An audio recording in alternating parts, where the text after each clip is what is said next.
ส่วนที่จังหวัดศรีสะเกษครับที่บริเวณห้องประชุมชั้น5อาคารเทพาสารกลางจังหวัดศรีสะเกษอำเภอเมืองศรีสะเกษจังหวัดศรีสะเกษนายอนุรัตน์ถ้ำประจำจิตผู้ว่าราชการจังหวัดศรีสะเกษเป็นประธานในพิธีเนื่องในรัฐพิธีที่ระลึกข่ายวันสวรรคตพระบาทสมเด็จพระปรเมนทรมหาอานันทมหิดลพระอัฏฐมรามาธิบดินทร์พร้อมโดยข้าราชการและพระสงฆ์นิกรชาวจังหวัดศรีสะเกษทุกหมู่เหล่าที่พร้อมใจกันมารวมพิธีอย่างพร้อมเพรียงเพื่อแสดงความจงรักภักดีและน้อมรำลึกถึงพระมหากรุณาธิคุณ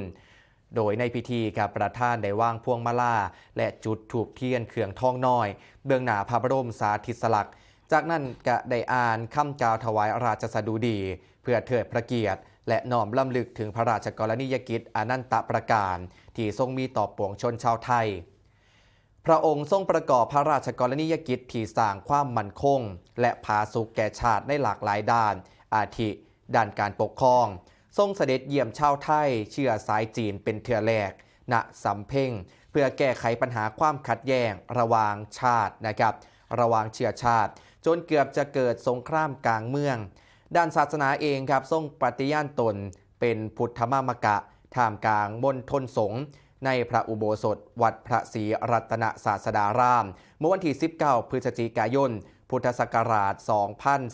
2481 ด้านการศึกษา